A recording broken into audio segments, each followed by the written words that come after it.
C'est avec beaucoup de fierté que nous vous retrouvons, mesdames et messieurs, ce matin, dans le cadre de votre émission de tous les jours, du lundi au vendredi, 10-12 sur Info Télévision. C'est l'espace qui est miné. Chers téléspectateurs, aujourd'hui, nous n'allons pas déroger à la règle. Nous allons garder l'ossature de ce programme qui voit la revue de la presse être prononcée. Nous avons notre dénonciation de chaque jour, mais aussi l'instant de l'analyse. L'analyse de ce matin reposera effectivement sur ce qu'on a appelé depuis pratiquement 3 mois aujourd'hui, le recensement général de la population. On va donc s'interroger sur la crédibilité de ce recensement qui nous renseigne que d'autres jours sont même ajoutés pour faire la somme. Est-ce qu'on va donner la fiabilité qu'il faut? Ça sera pendant l'analyse, et cette analyse qui donnera donc le temps de parole à nos invités du jour. Je voudrais même les citer comme invités permanents. Parlant justement de la permanence, nous allons avoir ici l'opportunité de partager le plateau avec celui qu'on a appelé le blanc, le Watt. Alain Douc, bonjour. Bien, bonjour. C'est un plaisir d'être là ce matin pour le premier jet d'espace miné. Voilà. Je salue les co-discutants déjà installés. Oui, cette première sortie officielle de la semaine a convié également sur ce plateau le directeur de la publication, Bernard Ona. Bonjour. Bonjour Jean-Bruno, bonjour à mes co-discutants déjà installés sur ce plateau, bonjour à tous les téléspectateurs qui nous font l'amitié de nous regarder tous les lundis dans le cadre de cette émission Espace Miné Politique. Je suis très heureux d'être sur ce plateau ce lundi matin. Je dirais un bonjour tout particulier à un compatriote qui s'appelle Abdourahmane. Il est doctorant en Sciences Po à l'Université de Yaoundé 2 à Soir. Il est le président national des étudiants du Septentrion, la Damawa, le Nord et l'Extrême Nord. Il est un dynamique et inconditionnel soutien du président de la République, président national du RDPC, qu'il défend également. Il a voulu qu'on lui dise bonjour en direct ce lundi matin parce qu'il organise un grand tournoi de l'amitié baptisé Tournoi Paul Biya dans le Septentrion et je crois qu'il a eu pour son compte. On lui dit donc bonjour et merci également une fois de plus pour l'invitation à ce programme.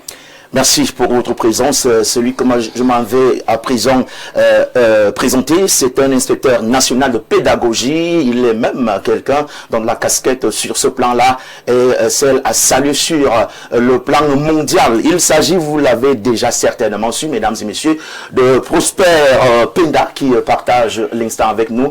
Soyez les bienvenus. Merci Bruno pour l'invitation. Merci d'être présent. Merci à mes copanélistes. Nous pensons pouvoir apporter, comme tous les jours d'ailleurs, où nous sommes invités sur ce plateau, notre contribution à la construction d'un Cameroun un peu plus juste, un peu plus prospère. Comme prospère. Merci de faire l'amitié ce matin. Pour maintenant boucler la boucle, nous allons convoquer un prénom biblique, Esaïe. Parce que c'est lui aussi avec nous ce matin. Esaïe Ateba, il est analyste politique. Bonjour.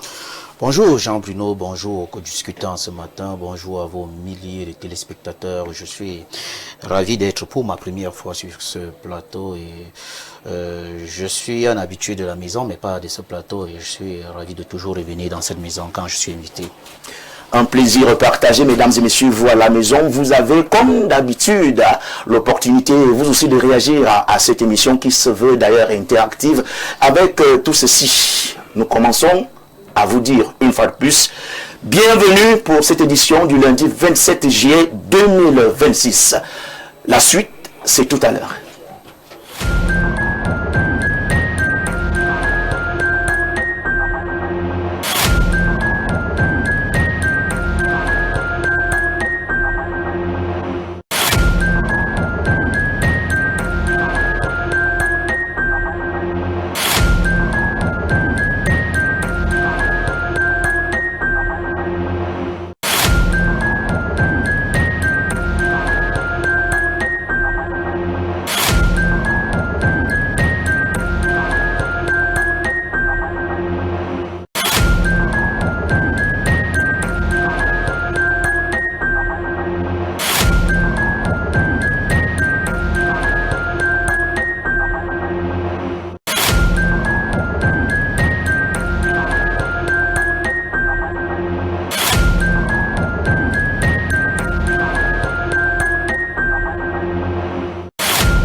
le précise, l'indicatif qui est passé presque en boucle il y a quelques instants, c'est bien sûr le temps de la presse et la lumière qui s'ajoute à celle dont nous avons depuis le début de cette émission. C'est celle apportée par Viviane Andrea.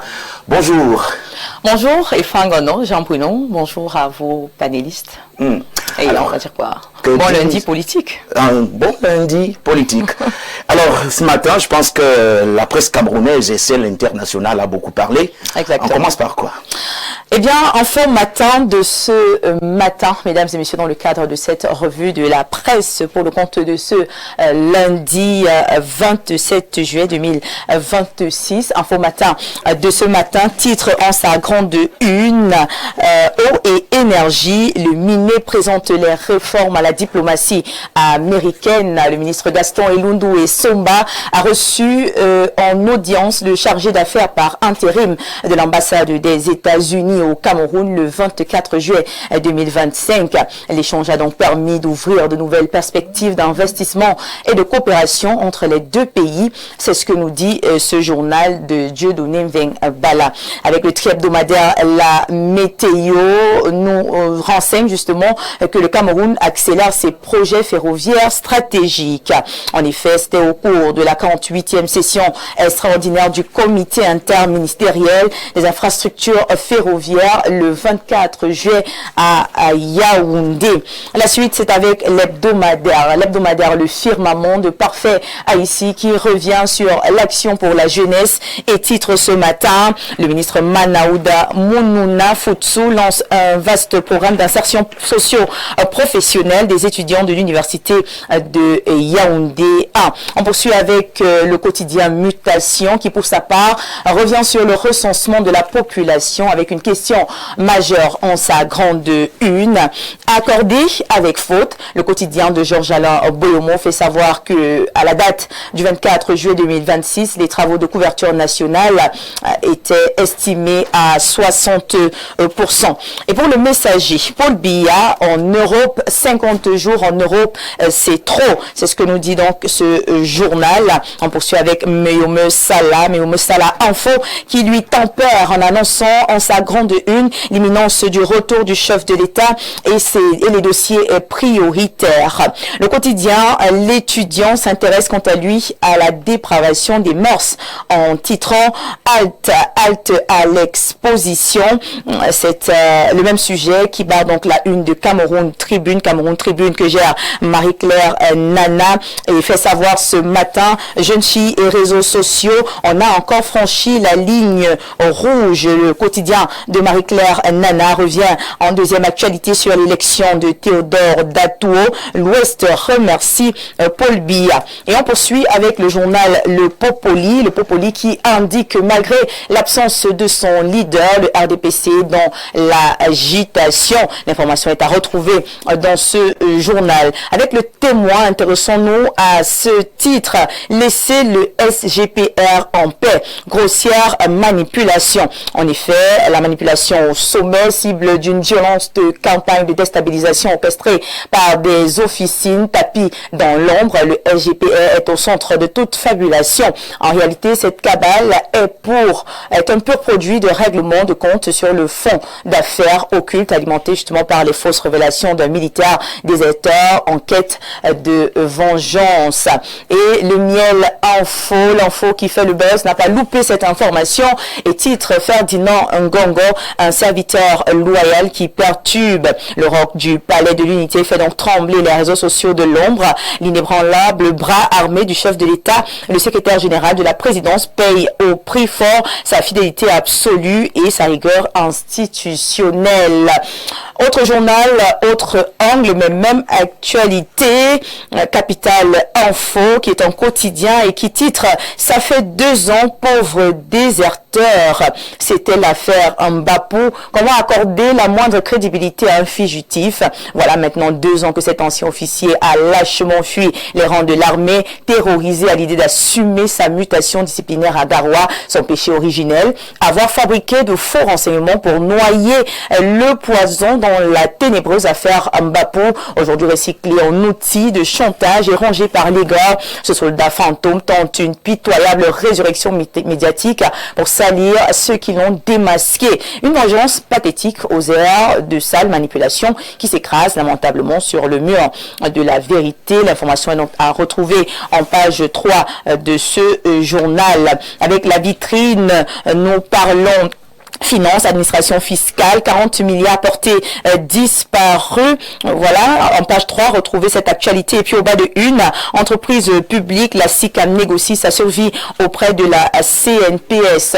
Et c'est le journal Le Jour que gère Aman Mana qui nous permet de refermer cette revue de la presse et s'intéresse au top 10 des meilleurs gardiens africains du XXe siècle. Vous l'avez compris, on parle donc de sport et de football. En particulier, Joseph-Antoine Bell est le plus grand. Thomas Nkono est le meilleur. La formule signée du publicitaire camerounais Albert Osé Miabo dans une discussion de salon avait suffi à faire tomber un silence puis à rallumer des décennies la plus belle querelle de la chapelle du football africain. L'information est à retrouver en page 4 et 5 de ce journal. C'est tout pour l'art de la presse de ce lundi matin. Fangono.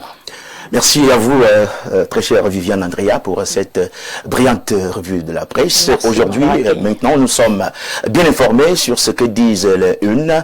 À Yaoundé, Douala, Mayomessala, le village c'est où Assa. Assa. On a aussi le temps de regarder l'espace miné de ce côté. Viviane, on va vous dire merci et passer une agréable journée. Pareillement, hein, merci beaucoup. À tout à l'heure pour la suite.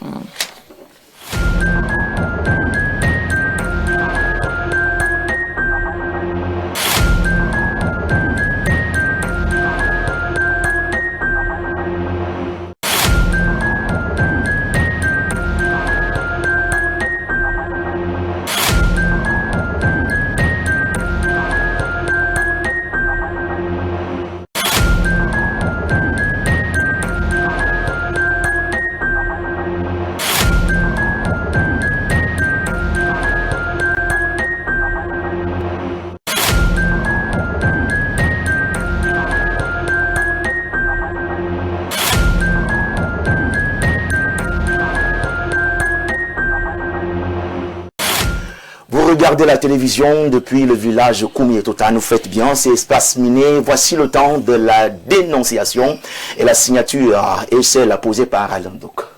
Une fois de plus, bonjour à nos millions de téléspectateurs à travers le monde, notamment pour ceux qui nous retrouvent à l'instant sur ce programme, c'est la dénonciation. Et pour ce matin, nous aurons une dénonciation sur fond d'interpellation, peut-être bien, et relative au système éducatif. Alors, sur quoi elle repose?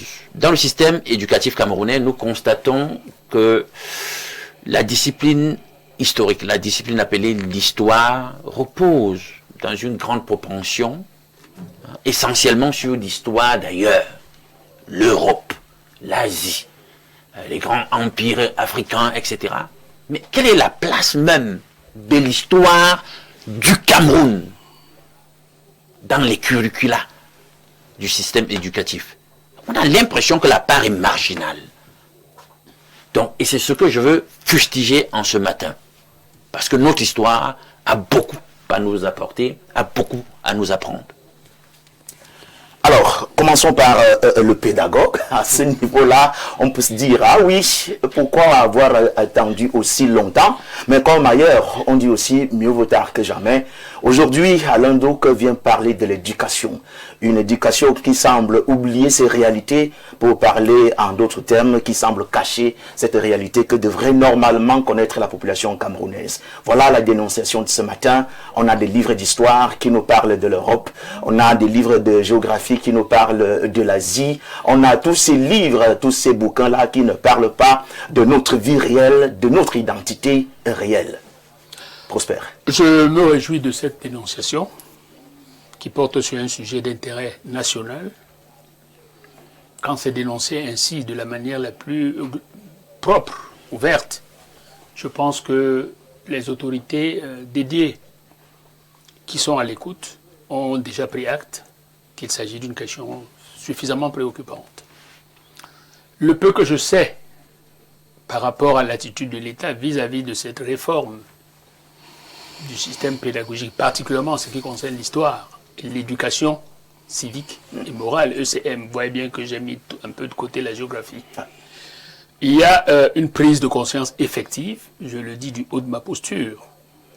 Et les travaux autrefois présidés par feu le professeur Abois, de regretter mémoire, ont connu un moment de suspension dans leur évolution, parce que c'est un travail, c'est un chantier déjà engagé au ministère des Enseignements secondaires.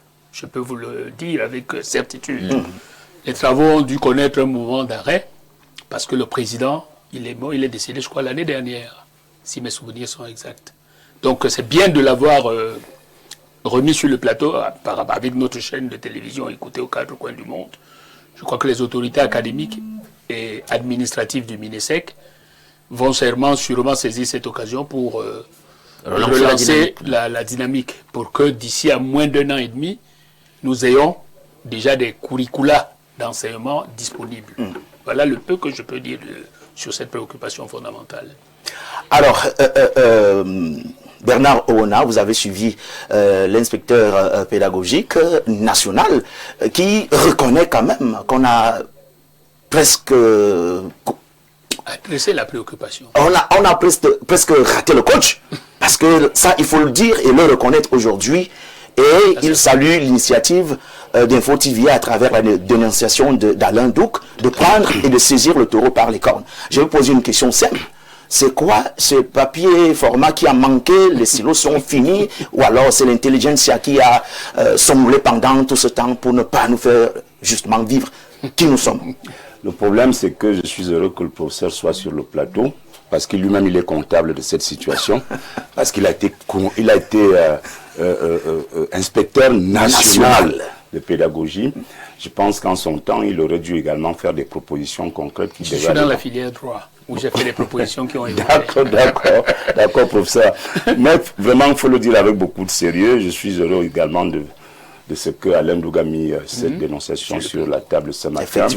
Parce que je vais au Burkina Faso, où j'ai beaucoup d'admiration pour le jeune président de ce côté, qui est un vrai révolutionnaire, je le disais avant l'émission, parce que là-bas, il a décidé d'imposer d'abord l'histoire burkinabé aux Burkinabés. C'est-à-dire qu'il dit qu'il n'est pas question que des jeunes Burkinabés soient, j'allais dire, violentés, formatés par l'histoire d'Asie, d'Europe, la Première Guerre, Deuxième Guerre mondiale, etc., la Révolution française, alors que personne ne sait exactement comment on est parti de la Haute-Volta pour le Burkinabé, par exemple.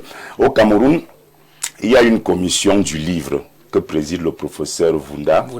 Cette commission est tout sauf quelque chose qui profite aux Camerounais, parce que les gens qui sont dans cette commission se préoccupent de leurs intérêts, parce que chacun va chercher son éditeur en Côte d'Ivoire, en France et ailleurs, pour que les gens se partagent le nombre de bouquins qui seront mis au programme pour avoir leurs dividendes. Et c'est malheureusement ce genre de commission qui ne servent à rien que nous vantons tous les jours dans les journaux, nous-mêmes également en tant que directeur de publication, je vois ça. Et donc du coup, cette commission devrait plutôt insister, proposer au ministère, aux différents ministères ministères sectoriels qui ont en charge les problèmes d'éducation, pour qu'on puisse instaurer, en fait, demander que des livres soient vraiment fait pour qu'on apprenne à nos Camerounais, à nos enfants, l'histoire de notre pays, qui n'a pas commencé avec l'arrivée des Portugais, par exemple. C'est une histoire qui a commencé il y a très longtemps. Malheureusement, je dis qu'on nous enseigne autre chose. Nous-mêmes, nous sommes passés à l'école. On a vu que les histoires de la France, les histoires de la guerre mondiale, etc. Je pense qu'il est temps maintenant que ceux qui dirigent le Cameroun puissent prendre cette préoccupation et permettre à ce que les prochains livres qui seront édités pour nos enfants tiennent compte de notre histoire d'abord. Alors, on a connu le Mongo Betty et tout ce beau monde là, avec une plume assez coriace, importante, soutenue même à l'échelle internationale. Mais là, quand on a suivi le déroulé du directeur de la publication, Bernard Oona, il parle des commissions d'édition qui sembleraient être ici le caillou dans la chaussure des Camerounais, ne permettant pas ce que la vulgarisation de l'histoire nationale. Je vous en prie. Des productions nationales. La vulgarisation des productions nationales. À ce niveau-là, Esaïe, on pense déjà avoir trouvé là où on a trébuché. C'est vrai que c'est une piste à explorer, c'est-à-dire voir toutes ces commissions d'édition qui empêche peut-être les Camerounais de véritablement rédiger sur l'histoire du Cameroun, parce que comme le grand frère l'a si bien dit, l'histoire du Cameroun plonge longtemps avant l'arrivée des Portugais, et il y a cette histoire qu'il faut construire, qu'il faut raconter aux enfants, parce que ce qu'on oublie avec l'histoire, c'est que l'histoire bâtit un sentiment national. Si on ne peut pas raconter l'histoire d'un peuple à ce peuple, on ne vous fait pas savoir ce que vous êtes. On ne vous fait pas savoir ce que vous êtes, à quoi vous êtes attaché, alors il n'y aura pas d'attachement. Le sentiment national, on va juste croire que nous sommes des personnes venant d'ailleurs. Et lorsque vous observez même l'attitude des Camerounais ou des Africains, vous ne voyez pas que beaucoup d'Africains ou des Camerounais ont beaucoup plus d'amour pour l'ancien colon que le Cameroun. Vous allez voir, généralement, si vous prenez les pays comme l'Asie, il est difficile que l'Asie vous donne des fausses raisons, que non, chez moi, il n'y a pas la démocratie, pour ne pas aller travailler chez lui. Chez moi, il n'y a pas telle raison, il n'y a pas la liberté d'expression et tout le reste. Il part, il étudie ailleurs et il rentre dans son pays parce que dès le bas âge, il est déjà cultivé ça. Le sentiment national. Oui, le sentiment national. Prenez même le cas des footballeurs. Vous savez, je dis souvent, si on prend peut-être les footballeurs camerounais qui jouent à l'extérieur, peut-être le Cameroun gagnera la Coupe du Monde. Or, tous ces footballeurs-là vont vous dire, il y a des commodités mieux ici, là, en France et tout le reste. Ils prennent ces raisons pour aller signer en France au lieu de venir. Alors que quand vous observez les joueurs brésiliens, vous observez les joueurs nazis, ils rentrent chez eux parce que c'est ça. Ils ont créé un sentiment national, c'est-à-dire, il y a une histoire qui est racontée à un Japonais, à un Chinois, qui fait en sorte qu'il soit plus attaché à son pays qu'à l'extérieur. Bon, il va falloir qu'on travaille dessus. Et il faut aussi le dire, l'État, à un certain période, on doit dire la période de la colonisation est passée. Il faut bâtir la nouvelle période, c'est-à-dire le nouveau Cameroun.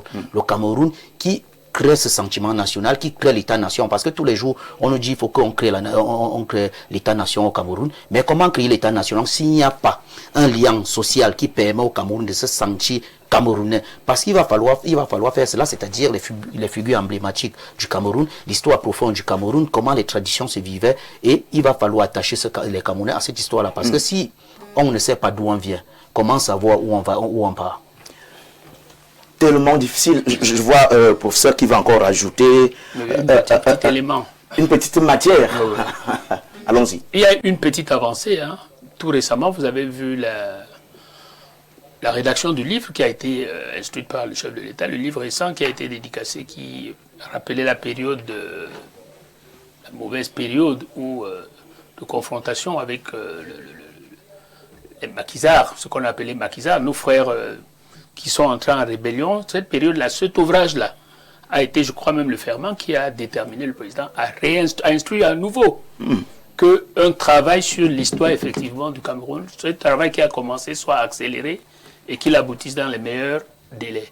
C'était juste ce petit détail pour dire que la conscience de cette situation est au sommet de l'État. Alors, si la conscience reste seulement au sommet de l'État, moi je pense que jusqu'ici, on devrait voir plus clair, se rapprocher du problème. D'où l'intérêt de la dénonciation. Voilà. Je voulais passer la parole à Alain Douc, mais je vois Bernard. Oui, juste une précision. Parlant du sentiment national, vous voyez que ceux qui nous gouvernent, je l'ai remarqué le 14 juillet, sont plus enthousiastes à aller à la célébration de la fête nationale française. Les gens bagarrent pour avoir un billet pour aller là-bas, pour se montrer, pour démontrer aux Français que c'est nous sommes avec vous. Par contre, le 20 mai, les gens n'ont pas le même enthousiasme. Je dis ceux qui nous gouvernent, ça c'est des choses que nous on voit, on remarque. Vous ne parlez pas des non, je ne parle pas Camerounais qui sont je parle pas des gens qui ils vont faire comment pour avoir je ne parle pas des gens qui ne peuvent pas manger 3 repas par jour. Je parle de messieurs qui ont le pouvoir, qui ont quelques temps de pouvoir du président Biya, que le 20 mai, ils sont même très ils sont obligés. Voilà. Quand ils sont même à la tribune, ils ont des visages vraiment faites vraiment fait on va partir. Mais le 14 juillet, mais les gens arrivent à l'ambassade de France 2 heures avant. Ils sont enthousiastes, ils sont contents d'aller saluer l'ambassadeur français.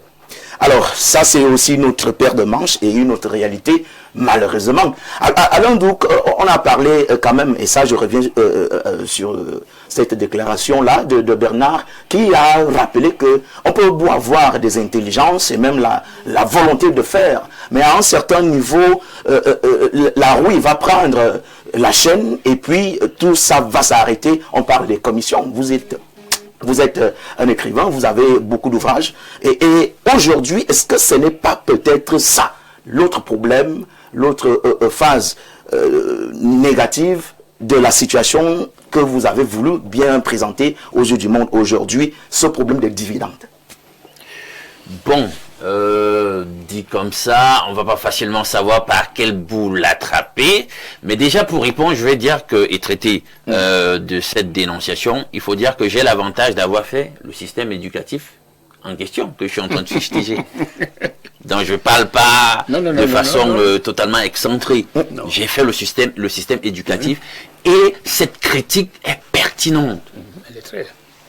Alors, on fait d'abord commencer l'histoire du Cameroun avec l'arrivée des Portugais et tout, à qui finalement on doit, d'après un substantif qui était relatif à ce qu'ils ont dit quand ils ont découvert le bourri et ce qu'il y en avait. Et voilà, les crevettes, etc. On a donné le nom Cameroun. Ben, on a l'impression qu'en réalité, on limite l'histoire du Cameroun à... on l'a fait débuter à ce moment-là. Donnons quelques citations quand même pour faire comprendre quelle est l'importance d'enseigner son histoire. Aimé Césaire disait qu'un peuple sans mémoire, donc sans histoire, est un peuple sans avenir. Donc on ne peut pas construire objectivement l'avenir d'un pays en biaisant l'enseignement historique. Il faut enseigner l'histoire et la vraie. Parce que c'est ça. On enseigne l'histoire, on priorise l'histoire des vainqueurs, ou on enseigne l'histoire sous l'angle du vainqueur ou alors dans une posture de vaincu, ça c'est un problème. Parce qu'il y a une conscience nationale qui doit se construire avec des enjeux. Petite difficulté, s'il te plaît, si tu me donnes 2 secondes. Je te donne un peu de mon temps. À la vérité, la construction de l'histoire du Cameroun pose quand même un problème parce que les acteurs de cette histoire sont vivants. Bon, est-ce qu'il faut, sur tous les angles, présenter cette histoire avec ces acteurs? Est-ce qu'on ne risque pas de créer un problème qu'on veut résoudre? Parce qu'à la vérité, les acteurs, je pense qu'à ce niveau-là... Il y a un problème réel, il y a un problème socio-humanitaire grave.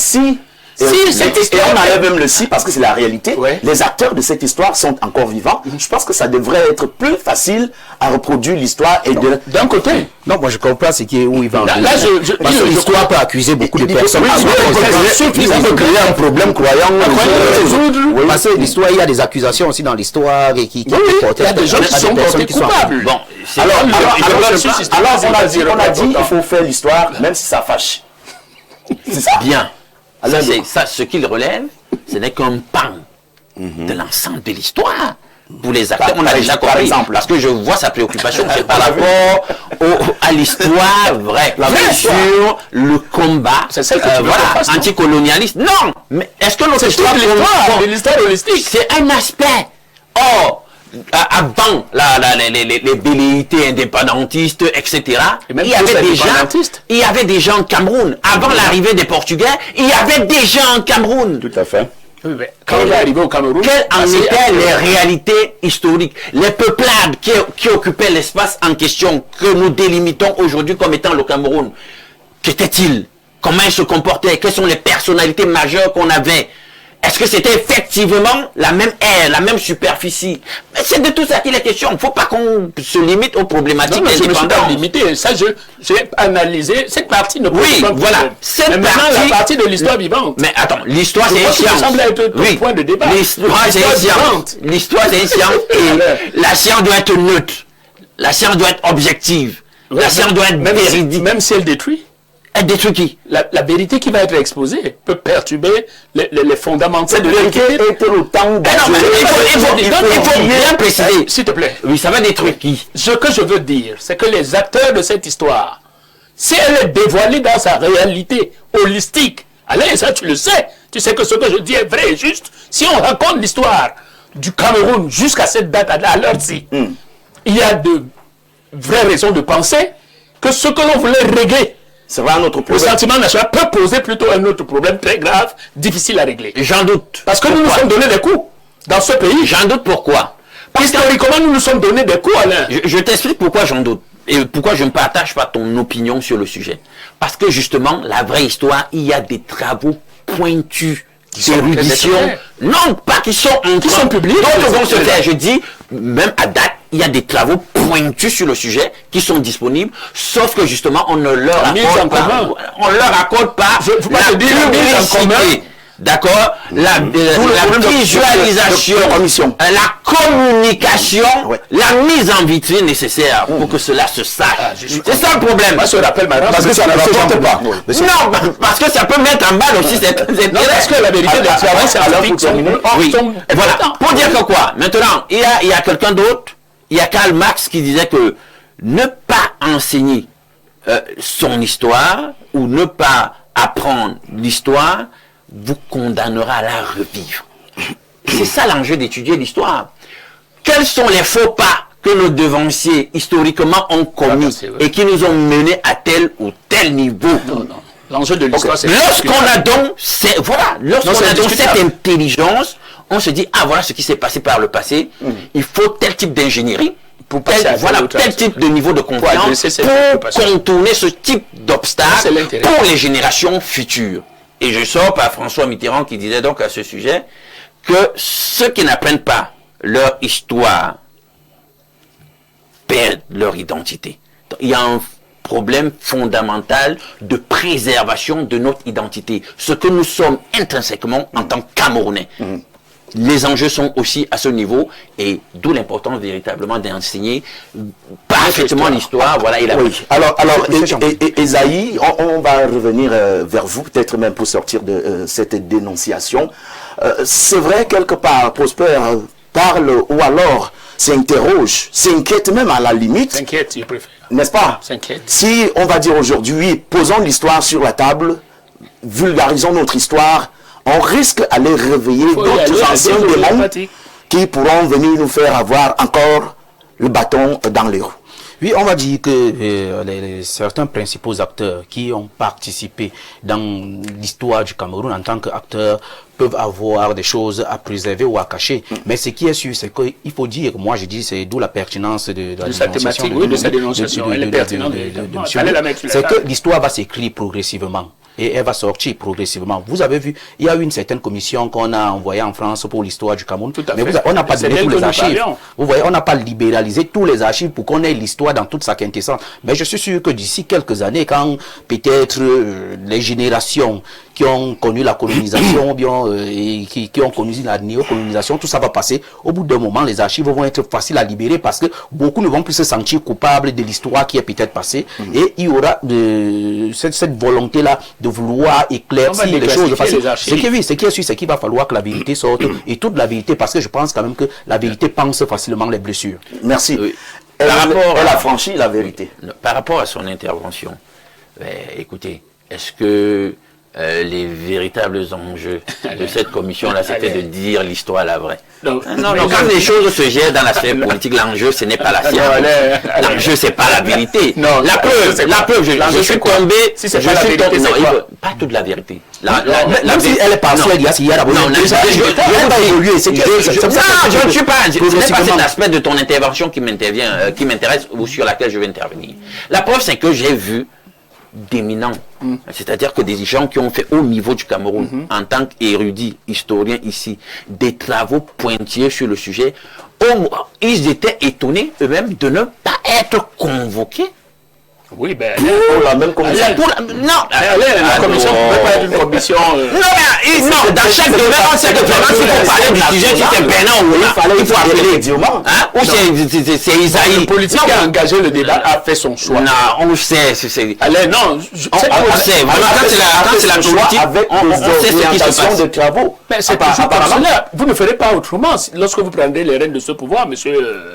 Oui, justement, c'est ça qu'on dit que nous, et tirer le meilleur qui a été. On veut libérer donc la science historique de ceux qui ont pris. Bernard, nous sommes vraiment déjà en train de sortir. Oui. Au vu de ce qui se passe, même déjà sur cette table, on a l'impression de comprendre que ce n'est pas facile. Ce n'est pas facile. Voilà, pas facile.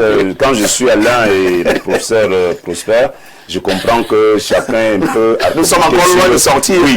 Ce que moi je voulais dire qui est vraiment pertinent également, c'est que, comme dans le journalisme, on dit que les faits sont sacrés et têtus, l'histoire aussi est têtue. Voilà. L'histoire est têtue, donc je veux dire au professeur que on ne saurait priver les Camerounais de leur histoire parce qu'on a peur de gratter, parce qu'on a peur de gratter Moi, je dis les choses comme elles sont. Ça, c'est On va préserver un certain équilibre. Non. Dans un système de paix. Pour ça, moi, je continue. C'est-à-dire, on ne serait Avant déjà, on ne saurait priver les Camerounais de leur histoire, vous n'avez même pas parce qu'on a peur de donner cette histoire-là, parce qu'on craint de gratigner peut-être ceux qui sont au pouvoir aujourd'hui, parce que la plupart étaient des acteurs majeurs de cette histoire. Vous avez suivi mon regard et que vous m'avez compris. Oui, c'est un aspect de l'histoire. C'est un aspect. Mais je dis un aspect fondamental. Si nous restons à ce niveau-là, c'est qu'on ne va jamais avancer pour que nous ayons une histoire qui... Elle est déjà faite dans les universités. Il a rappelé que des travaux très pointus sur la question bien sûr, ont été faits et sont rendus publics dans les universités. Mais il y a d'autres pans de cette histoire qui ne sont pas évoqués, qui sont intelligemment mis en berne. Comment vous avez fait la commission pour un tel travail, puis quand vous dites que non, mais vraiment, il y a cet aspect-là, et voilà, les faits sur le... On vous dit que non, on ne le fait pas, non, cet aspect-là... Non, pour être sérieux, on ne peut pas vouloir la République et vouloir la battre sur ses racines. Dans la République, c'est ça. Non. Vous voulez donc construire une République sur la traque de la fraude. Non, mais ce qu'il faut dire, ce que moi je comprends bien, moi ce qu'il faut dire, c'est que l'histoire tout entière, surtout concernant la partie de la colonisation et la décolonisation, ne va pas être totalement donnée tant que certains acteurs de cette histoire tiennent encore le pouvoir. Voilà, donc du coup, le pouvoir. Il y a d'autres aspects, traitons-les. Est-ce qu'on le fait encore? Voilà. C'est ça, c'est pour ça qu'il dit que oui, il y a une histoire profonde avant la colonisation, la décolonisation, sur laquelle on doit se baser, et qu'on doit appeler ceux qui travaillent maintenant, ou bien ceux qui tiennent encore le pouvoir, de commencer à creuser dessus pour laisser quand même un certain chemin, un certain chemin, pour que certains viennent continuer le travail. On va dire pour conclure que ce n'est pas impossible, c'est tout à fait possible, mais alors peut-être fermer les yeux et regarder vers la bonne direction pour un Cameroun qui connaît son histoire, parce qu'un peuple sans son histoire est voué à perdre son âme, c'est ce que disent les autres. Mesdames et messieurs, à tout à l'heure pour la suite.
Alors, c'est toujours votre émission, le programme sur Info Télévision, Espace Miné.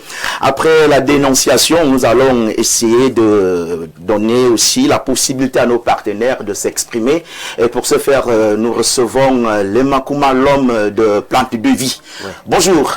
Bonjour, merci encore de me faire l'amitié ce matin en m'invitant sur ce prestigieux plateau de Espace Miné sur la télévision de proximité qu'est Info TV.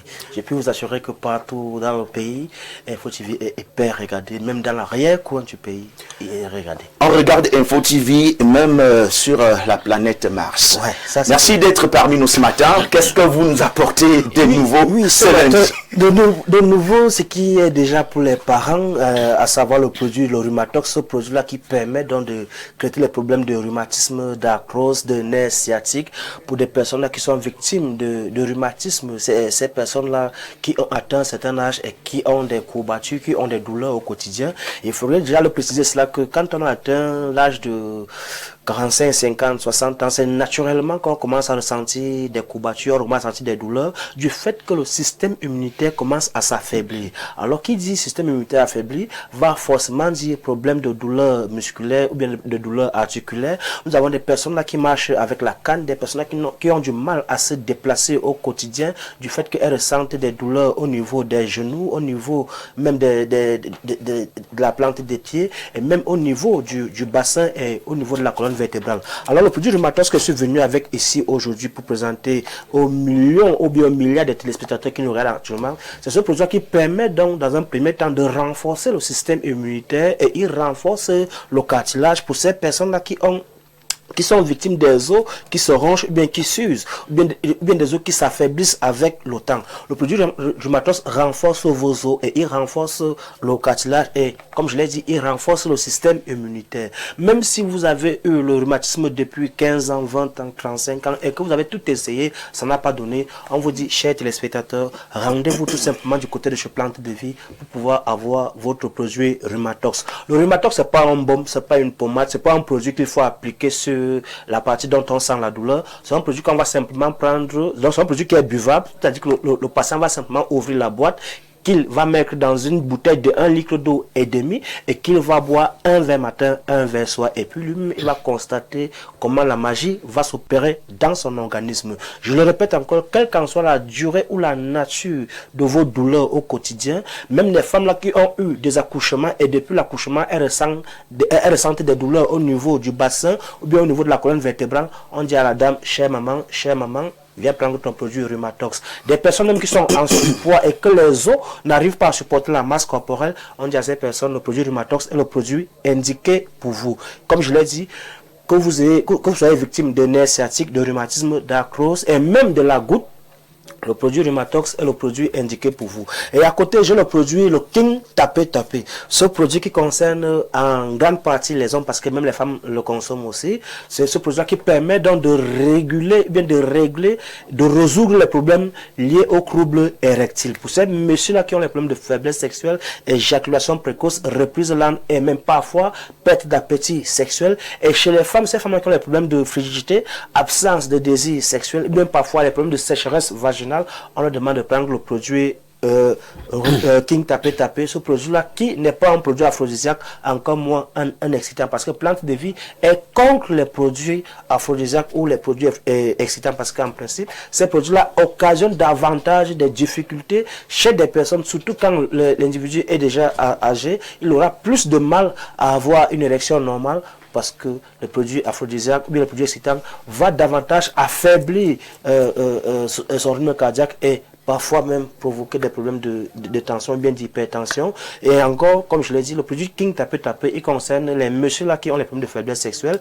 éjaculation précoce, reprise lente. Et à côté, nous avons toujours notre produit, le produit Open Sex, ce produit-là qui permet donc d'augmenter la taille et le volume de l'appareil génital pour ces messieurs qui sont victimes du petit appareil génital. Nous avons 3 formats sur le marché. Il y a le grand format qui augmente entre 4 et 6 centimes d'augmentation. Il y a le moyen format qui augmente entre 2 et 4 centimes et le petit qui augmente entre 1 et 2 centimes. Chers parents, je le dis encore ce matin, évitez de pratiquer la circoncision précoce parce que c'est l'une des causes principales du petit appareil génital. Et évitez aussi de faire porter des caleçons trop serrés à vos enfants à la maison parce que c'est aussi l'une des causes qui empêche à l'appareil génital de se développer normalement. Parce qu'en principe, l'appareil génital de l'homme n'a pas besoin de soutien, il a besoin d'être de rester sans surveillance parce que il a produit en quantité et en qualité les spermes et les spermatozoïdes. Comme je l'ai dit, le produit OpenSex, c'est un produit qui est 100% naturel et sans effet secondaire.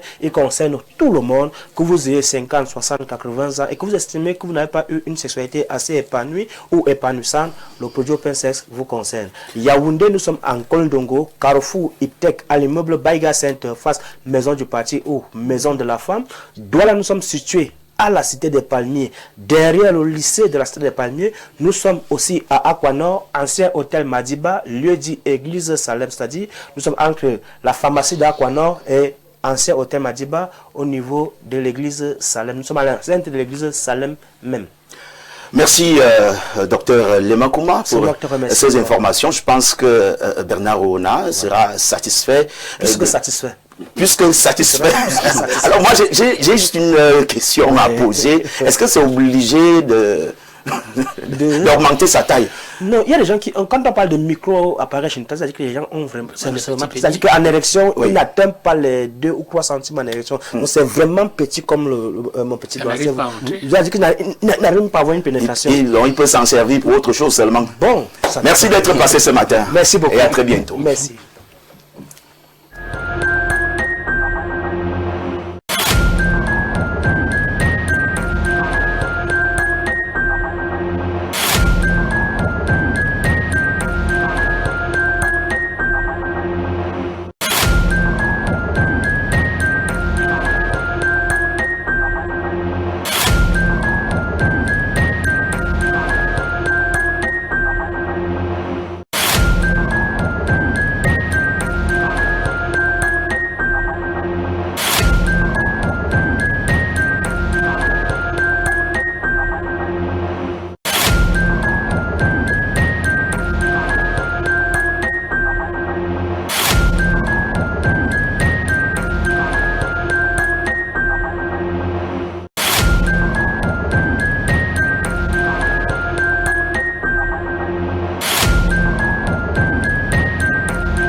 C'est l'un des moments les plus importants de la télévision en Afrique quand on regarde Info TV et surtout de rester avec Espace Miné après un clin d'œil à l'endroit de nos partenaires. Revenons sur le plateau, cette fois-ci dans le temps consacré essentiellement à l'analyse. Et je vous l'ai dit, quand on faisait le décor de ce programme, on plantait celui-ci, on a rappelé que nous sommes dans la phase du 4e recensement de la population au Cameroun, après naturellement 2005, 2025, 2026. Nous sommes dans cette fièvre-là, mais on va s'interroger aujourd'hui la fiabilité de ce recensement. Est-ce que vraiment on va atteindre l'objectif visé? Si oui, si non, chacun ici aura à dire un mot à propos, et même vous à la maison, parce que certains commencent déjà à nous appeler. Aucune inquiétude, les réactions seront dévoilées tout à l'heure, celles qui sont les vôtres, chers téléspectateurs. Je commence avec vous, Isaïe, pour ce qu'on voit depuis qu'on a lancé justement cette opération de recensement général. Quelle est la lecture première dont vous collez à ce recensement avant de revenir sur la crédibilité? Ce qu'il faut dire, c'est que le recensement, c'est important parce que le recensement permet de connaître la population du Cameroun pour pouvoir, je peux dire, adosser les politiques publiques, parce que lorsqu'on ne connaît pas la population qu'on gère, lorsqu'on ne connaît pas le nombre de Camerounais que nous sommes, on ne peut pas véritablement faire les politiques publiques à la hauteur de ces Camerounais-là. C'est comme une maison, vous ne pouvez pas établir un budget si vous ne connaissez pas le nombre de personnes que vous avez à la maison, vous ne savez pas combien d'argent de ration vous pouvez donner, est-ce que la maison est encore suffisante pour que tout le monde dorme à l'intérieur, il faut combien de chambres et tout le reste. C'est un peu comme ça qu'on estime le recensement. Et dans ce sens-là, il est important parce que ça fait bien longtemps que le Cameroun n'a plus fait son recensement. Et je pense que peut-être aussi les erreurs ou bien l'insuffisance des politiques publiques peut venir aussi du fait que ceux qui nous gouvernent ne savent pas combien de Camerounais nous sommes. Alors, à ce niveau-là, Bernard Ona, on peut se dire mieux vaut tard que jamais. C'est la deuxième fois d'ailleurs que j'utilise l'expression. Quand on parle du recensement général de la population camerounaise 2005-2025, ça fait beaucoup d'années. On peut avoir aussi laissé beaucoup d'eau couler sous le pont. Mais aujourd'hui, on a quand même dit, reprenons les rênes de notre cheval. Le 4e recensement général de l'habitat au Cameroun est à l'image de la maman qui gère la structure. La maman gère la structure. Je voudrais bien comprendre ce que ça veut dire. Je vois qu'il a très bien dit, clairement dit. Je veux dire que n'entre pas dans les détails. même la crédibilité, la fiabilité et tout le reste que vous voulez coller à cette affaire-là, moi je vous dis déjà de prime abord que ce recensement est à l'image exacte et nette de la maman qui préside au destiné de cette institution. On ne peut pas dire du Bucrep. Voilà. Parce que, pourquoi je fais allusion à ça, Jean-Bruno? Je fais allusion à ça parce que, voyez-vous, comme le disait Isaïe tout à l'heure, pour rationner chez vous, vous savez quand même que vous avez 5 enfants ou 6 ou 7 avec la femme et vous-même, donc vous pouvez déjà faire des prévisions par rapport au nombre de personnes qui sont dans la maison. Maintenant, quand nous voulons développer un pays, quand nous voulons construire les routes, les hôpitaux, etc., créer des emplois, il faut également savoir combien nous sommes dans notre pays. Et donc, pour le faire, on passe par une structure qui est appelée donc à faire ce recensement. Vous savez que cette affaire-là, on a recruté 32 000 agents qui devaient simuler les 58 départements, les 10 régions, les 360 communes. Et à date, le journal Mutation de ce matin vous disait que accordé avec faute, ça veut dire que nous sommes à 60%, d'ailleurs que les 60% ne sont même pas vérifiables. Ça, c'est les chiffres qu'on nous donne parce qu'il faut rassurer les gens. Cette opération devait partir du 24 avril au 31 juillet. Après, le Premier ministre a vu lui-même que cette affaire-là ne pouvait pas donner.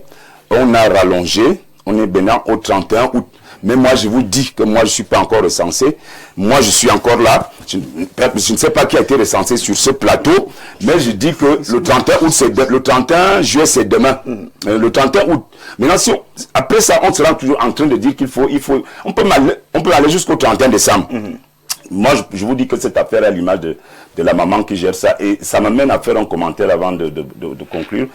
Moi, je dis, Jean-Bruno, je l'interpelle toujours le président de la République chaque fois que moi je passe ici. Il faut nommer les gens qui sont capables d'aller vite.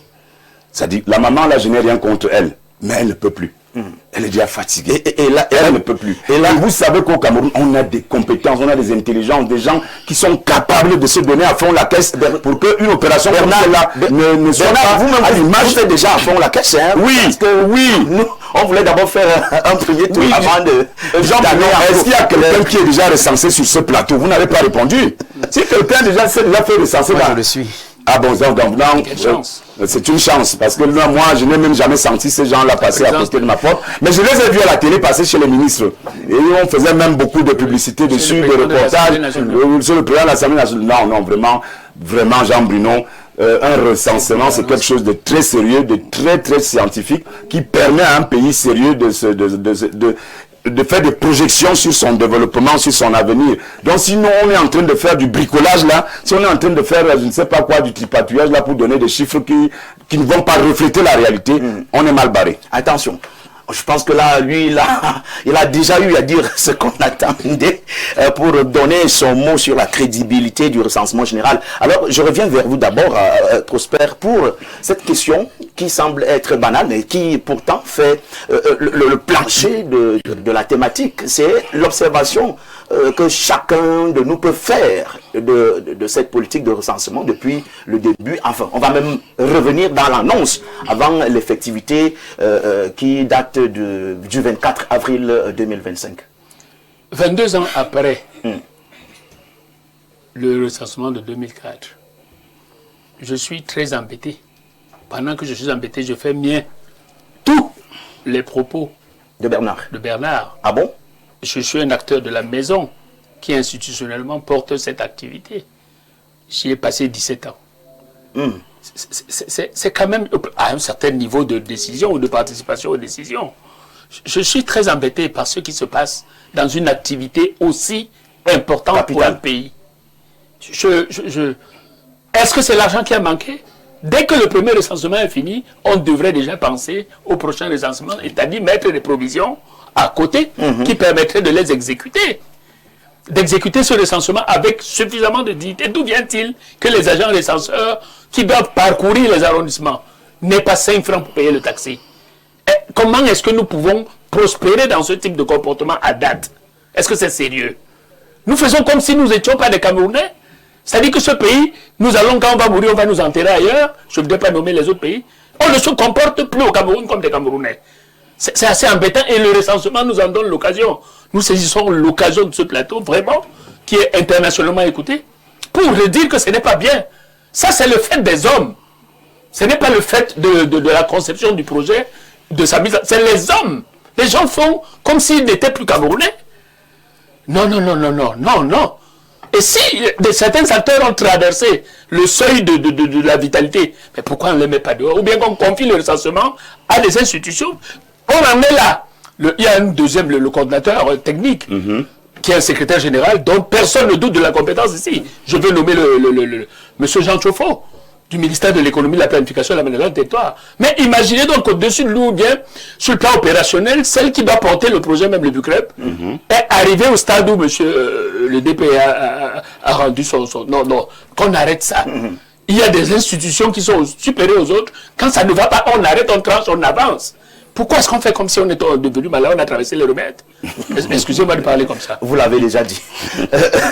Lui, sous la casquette de consultant permanent de ce programme, je vais justement lui donner la parole en dernier lieu, et c'est ce que je fais pour ce premier jet. Alain Do, qu'on parle du recensement général de la population au Cameroun, c'est sur pied depuis des années, mais aujourd'hui, l'effectivité, depuis le 24 avril 2026, on a beaucoup de choses à dire et même à redire quand on pose la question sur vous et pour vous, quelle est la lecture? Donc vous collez à ce 4e recensement jusqu'à date. Bon, je pense qu'on aura l'impression qu'on a... on aura le BUCREP et le gouvernement à charge sur le plateau. Mais je pense que... en fait, je vais juste parler des faits. Puisqu'on parle de la crédibilité. Bon, vous allez regarder au précédent recensement. Et vous en inspirez pour tout dire, pour discourir sur la possibilité de crédibilisation de l'actuel. Quand on fait un recensement en 2004-2005, c'est 10 ans après qu'on a des résultats. C'est-à-dire, on parle de travail de compilation, hein, de données. Les gars tapent 10 ans, comme on dit au quartier. Ils font 10 ans. Clairement, quand vous arrivez à un nouveau recensement, vous avez en réminiscence quand même que, ben voilà, comment la dernière fois, ils ont géré l'affaire. Est-ce que cette fois, on fera les choses différemment? Bon, vous savez, on peut se tromper par le passé, on peut faire les choses de travers par le passé, puis on prend conscience et on se dit, non, pour cette fois, faisons les choses objectivement, faisons les choses correctement. Mais là, sur le cas présent, je n'ai pas l'impression que c'est exactement ça. Parce que j'ai l'impression que c'est un peu, en tout cas, la ramasse.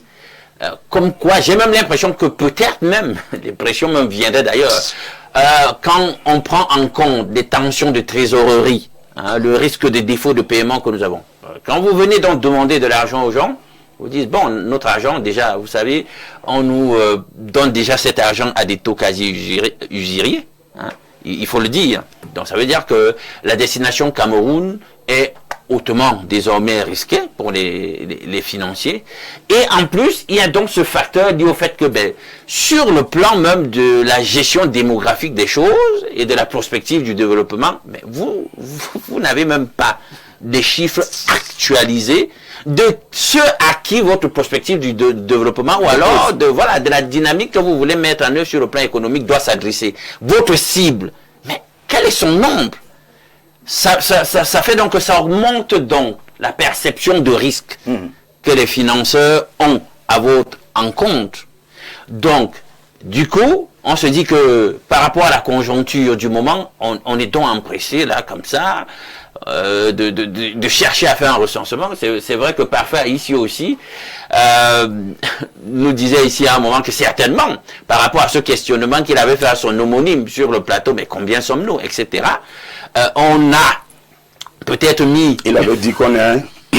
On est nombreux. On est nombreux. Donc, peut-être que ça a donné l'opportunité d'adresser le problème, Mais vous voyez, moi je suis content que du côté d'Esaïe, il ait vu des agents recenseurs, ou alors que des agents recenseurs l'aient vu. Moi je lui ai dit que... Moi jusqu'ici, désolé, et j'habite dans le premier arrondissement de la ville, bah, pour le moment, moi je n'ai encore reçu personne, et voilà, personne n'est venu. N'est venu vers moi.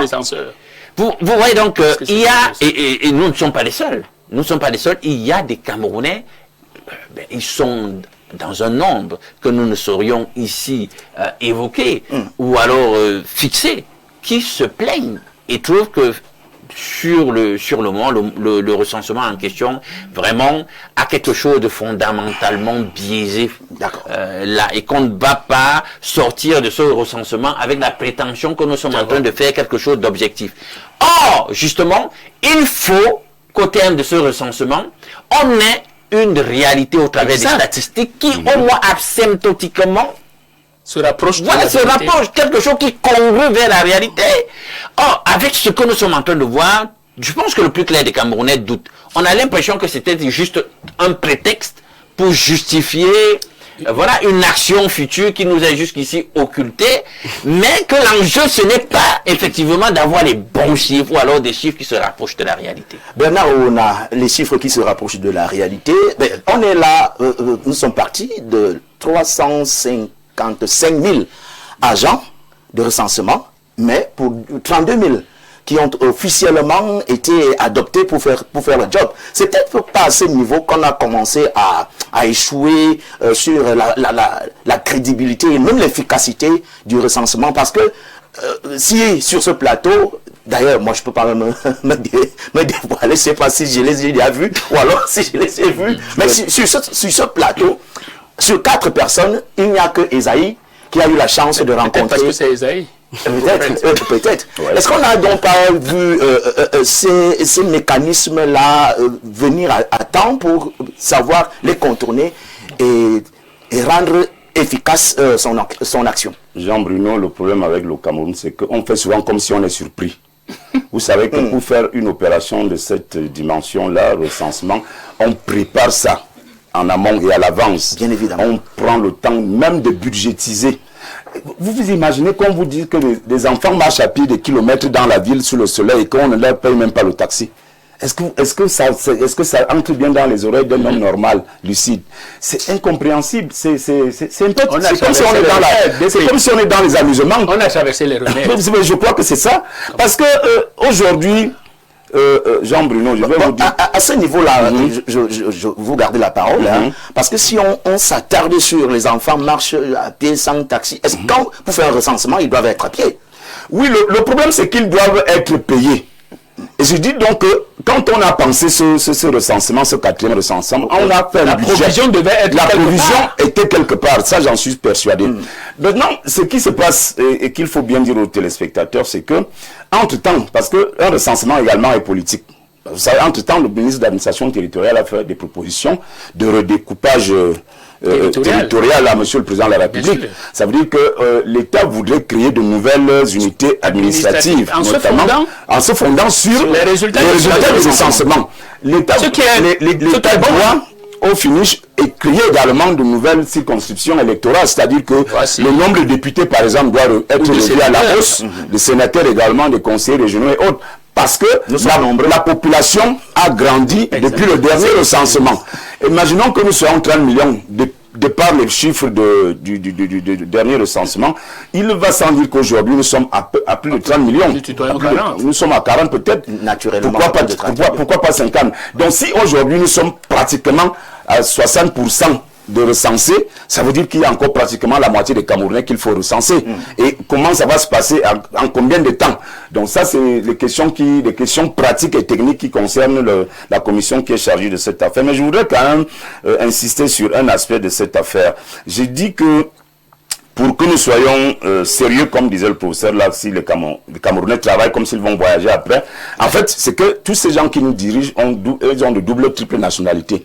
Donc ça justifie parfois qu'on s'interroge sur leur sérieux, sur leur sincérité, sur leur patriotisme, des tas de questions qui nous traversent la tête, parce que quand on voit nos gens diriger, organiser, travailler, on a l'impression qu'ils ne sont pas avec nous et qu'ils se foutent pas mal de nous, parce que nous les Camerounais, on nous a dit depuis le 24 avril que les gens sont dehors pour nous recenser. Au 27, nous sommes le 27 juillet.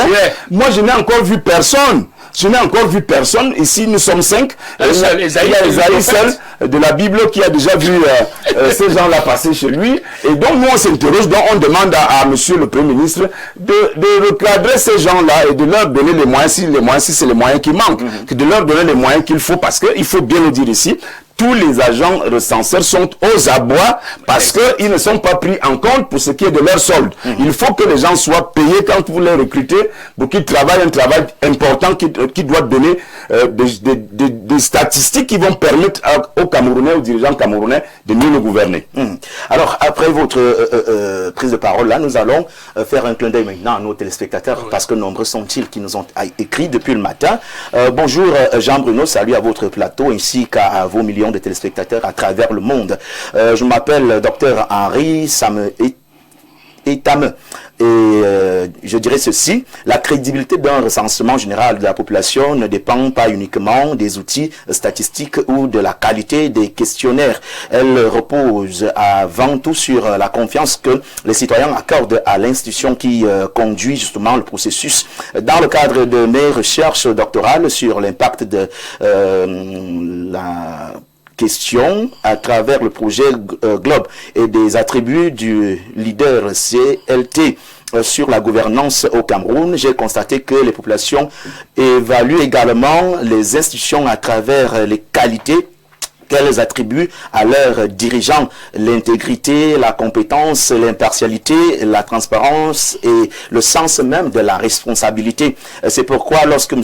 Bernard Ona affirme que la crédibilité du recensement est à l'image de la personne qui dirige le processus, cette affirmation traduit une perception qui mérite d'être analysée. Toutefois, sur le plan scientifique, la crédibilité d'un recensement ne peut pas être réduite à une seule personne. Elle dépend aussi de la qualité de la gouvernance, de la transparence des méthodes, de l'indépendance du processus et de la confiance que l'ensemble des parties prenantes accordent aux résultats. Le véritable défi aujourd'hui est donc de bâtir des institutions fortes, crédibles, transparentes, car dans toute démocratie, la confiance ne repose pas seulement sur les femmes et les hommes qui dirigent, mais sur la solidité des institutions qui les incarnent. Bonne journée à vous. J'ai dit m'appeler Dr Henri Sam Etame. Merci de nous avoir écrit depuis le plus 310. Merci pour cette réaction. Alors, on prend d'autres réactions aussi. Bien le bonjour à vous. Votre chaîne est cryptée sur le bouquet Canal+. Je ne sais pas, peut-être ça aussi c'est un problème qui est déjà en train d'être résolu parce que le directeur technique Kenfak s'en occupe depuis pratiquement une semaine aujourd'hui. Nous recevons ces messages qui sont similaires à celui que je viens de... Ça s'améliore. Effectivement, c'est ce que je n'avais pas une faute à la maison depuis des jours. Merci pour cette confirmation. Ça, ce n'est pas comme le recensement. Non, ce n'est pas comme le recensement. Ça s'améliore. Merci. Voilà, c'est le même message qui revient. On va prendre d'autres réactions. Bonjour, monsieur. Moi, c'est Antoine depuis Douala Bonabéry. Ce monsieur parle de quelle crédibilité, car la population souffre toujours. On ne peut pas avoir la crédibilité dans la souffrance. Merci, ça c'est votre point de vue depuis Douala. Les agents sont passés chez moi, laisser les documents de recensement, mais ils ne sont jamais revenus les prendre après remplissage. Seigneur. Donc, eux, ils ont quand même vu les ne sont pas agents, payés, mais ils sont aigris. Les gars ne sont pas payés. Là c'est terrible. La motivation, il faut qu'il y ait la motivation. Non, n'appelons pas ça motivation. Waouh. Appelons ça un dû. Ils font un travail qui mérite d'être payé. Voilà, ils sont déjà passés pour recenser, mais ils n'ont pas les résultats. D'où les 60% peut-être.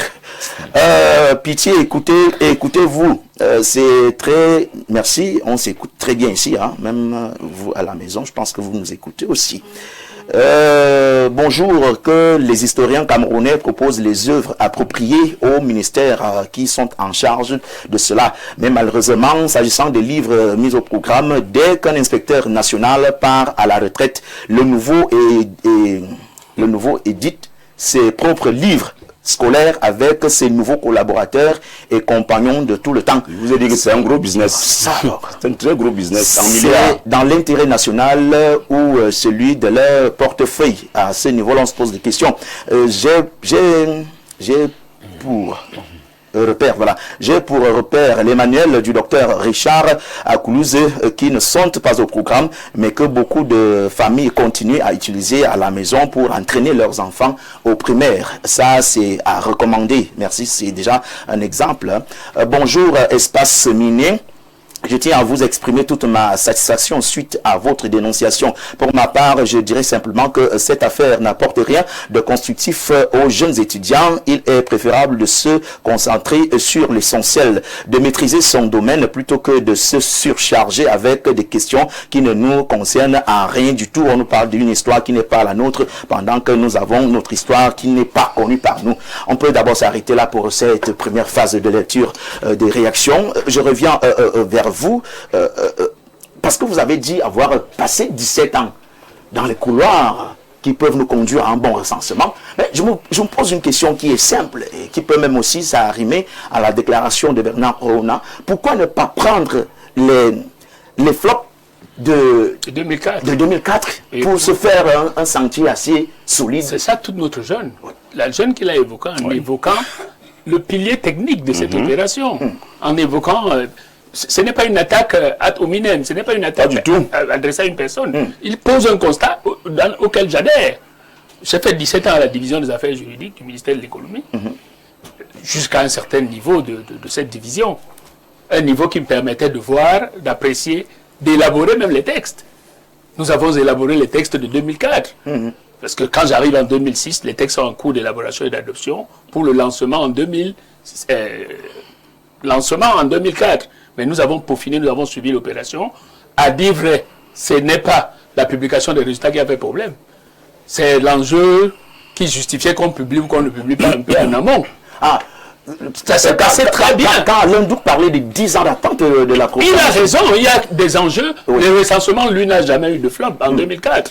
Il n'y a pas eu de flop, à ce que je sache. Oui. Il y en a pas le recensement s'est bien déroulé. On a retrouvé tout le processus a été apprécié. Mais il y a de la suspicion. Il y a de la suspicion quand on met 10 ans pour publier les résultats. C'est dans notre champ. En 2004, les agents de recensement sont passés dans les maisons. C'était bien. C'était ce qu'on a fait. Donc, il y a quelque chose qui ne va pas. Pourquoi 10 ans après, on n'a pas soviétiser cette affaire? Pourquoi 10 ans après, on n'a pas rendu public? On s'adresse aux politiques. Parce qu'il fallait tripatuer les chiffres, c'était. Entre-temps, nous étions dans une période successivement électorale. On peut justifier ça comme cela. Mais maintenant, l'opération même, en soi, ne se déroule pas. Parce que moi, lui n'a pas vu les agents. Jamais vu. Je les attends. Le prophète, seul sur cette plateau, a vu. Le prophète Isaïe s'entend. Oui. Donc, je dis, il y a quelque chose qui ne va pas. Et je l'ai dit de manière très triviale, nous avons traversé les remèdes.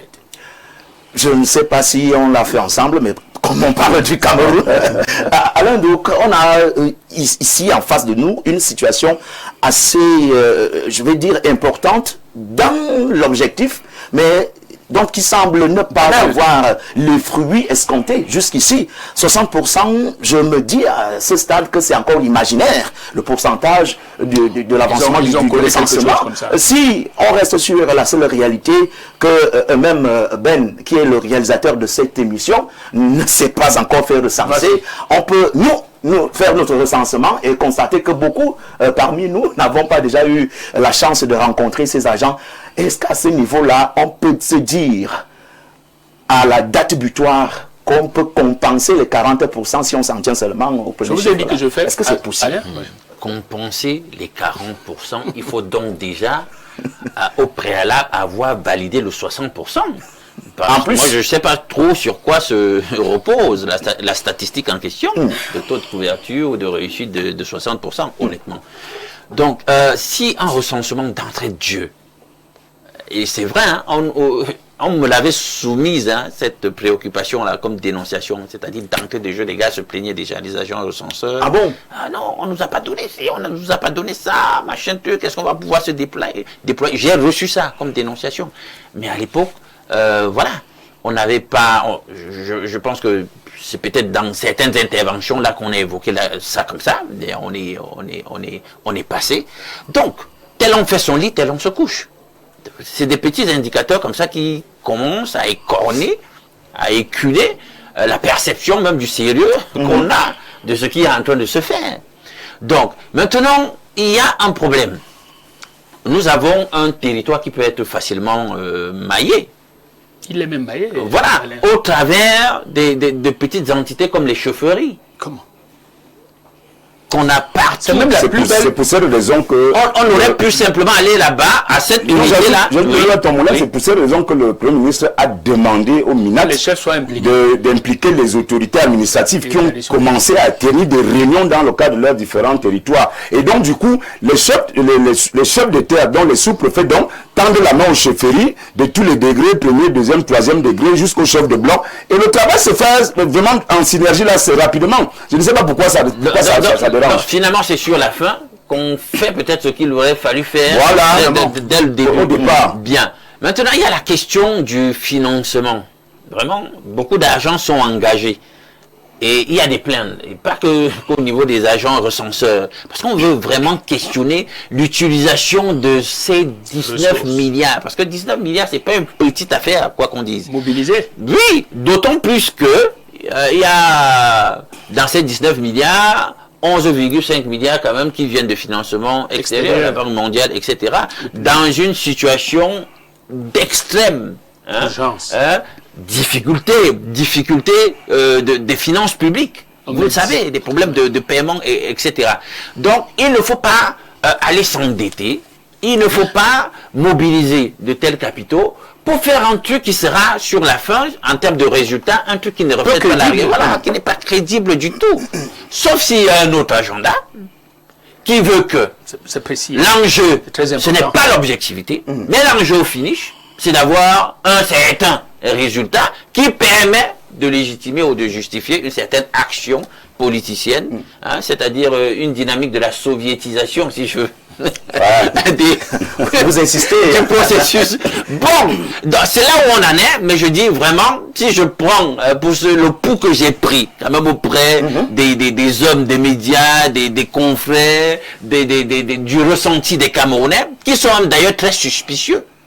Quand ils voient même arriver des agents recenseurs chez eux, parce que d'autres se disent... Il y a un parc de la communication qui a même été totalement été raté. Donc du coup, si je prends le pouls là, à ce niveau-là et tout, je me dis que vraiment, pour racheter le coup, est-ce qu'on aura ce qu'il faut pour crédibiliser ce produit au finish? Je n'en sais vraiment rien, mais à date, pour moi, ça n'a rien de crédible. Bonjour Espace Miné, ce recensement, moi je suis déjà sûr que je ne serai pas dans ce recensement, les chiffres seront faux. Après, pour la petite histoire, je suis coiffeur dans la région du Sud Cameroun et Bolova précisément. La distribution des moustiquaires, nous sommes nombreux à n'avoir rien reçu, mais sur ma porte c'était noté comme si j'avais déjà reçu le moustiquaire. Même pour le recensement, je n'ai jamais vu un agent et toujours ma porte me fait savoir que ma famille et moi sommes déjà comptés. Là encore, c'est ça. Mais il y a des anecdotes. On voit ça sur des portails dans des maisons, là, dans les quartiers. Mais ce qu'il faut dire. Si les propriétaires de la maison n'ont jamais... Non, les gens là s'arrêtent là au niveau de on dit qu'ils questionnent les voisins. Ah bon? Oui, Esaïe. Ce qu'il faut dire ici, c'est qu'avec la difficulté de paiement qu'on évoque aujourd'hui, lorsque vous ne payez pas les gens ne font pas le travail. Si vous dites d'aller recenser et qu'ils n'ont pas l'argent de taxi, ils vont seulement venir coucher sur les portes et ils vont partir. Et c'est ça le problème aujourd'hui. Parce que moi, quand j'ai... Ils vont coucher sur les portes, il faut donc avoir même marché.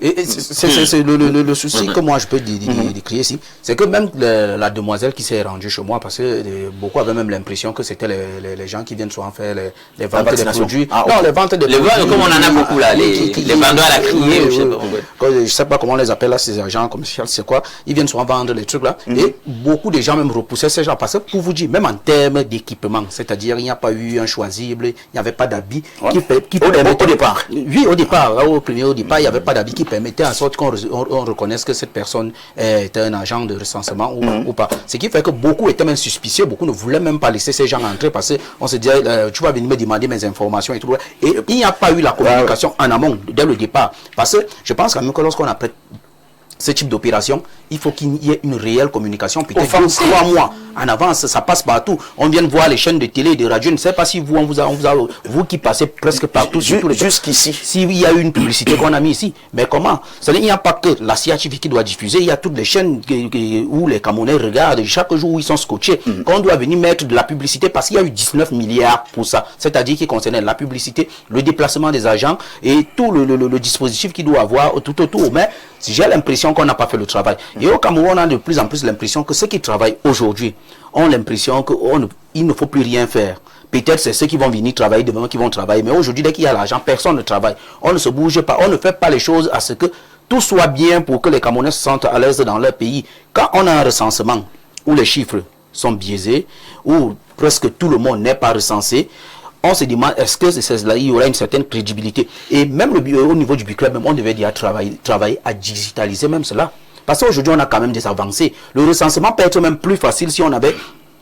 On travaille avec la digitalisation. Ils ont des outils. Les outils, les smartphones. Oui, ils ont des outils digitaux. C'est ça alors qui dit que c'est quelque chose même qui pourrait faciliter le travail et on aurait un recensement plus rapide et des résultats même plus rapides que peut-être à l'époque où on venait noter avec des papiers et de tout le reste. Mais je comprends pas. Parce que vous pouvez avoir le plateau technique qu'il faut, l'outil qu'il faut, sans le bon process. Ou alors le personnel démotivé. Voilà. Et je vous rassure que moi j'ai causé même avec une qui travaille. Beaucoup ont démissionné. Voilà. Beaucoup ont démissionné parce qu'ils n'étaient pas payés. D'accord. C'est la motivation. Bonjour à vous sur le plateau. Moi je pense que chaque sous-préfet doit être associé à cela, ainsi que ses chefs de village. Pourquoi c'est qui peuvent donner les chiffres exacts. C'est sa proposition. Même quand tu demandes aux gens au sous-préfet de s'intégrer, c'est parce que lui-même il a constaté que ça continue à être un flop. Le premier ministre a rallongé la date, mais malgré la date de rallongement, c'était pas efficace sur le terrain. C'est pour ça qu'Atangandji a pris celui d'appeler les sous-préfets et les chefs de village de s'intégrer pour essayer de... Pourquoi ne pas évoquer les milliards, des gens voient les sources d'enrichissement, le job ne se fait pas, mais ils voient... Alors Bernard Onao, je vous passe la parole tout à l'heure. J'évacue d'abord ces quelques messages, si vous le permettez. La crédibilité du recensement comporte 3 choses. La fiabilité des données, des agents qui oublient de compter tout le monde. Je pense qu'il voulait dire qu'ils sont obligés de compter tout le monde. Je pense que parce qu'il parle de la crédibilité. La transparence de la méthode, l'explication, comment on fait un recensement devrait normalement déjà aussi venir avant pour que toutes les populations soient au courant de ce qui doit être fait sur le terrain. L'impartialité et le recensement n'a pas été truqué ou avancé dans des régions. Votre chaîne a un problème. Donc, maintenant, c'est nous le problème. Hein.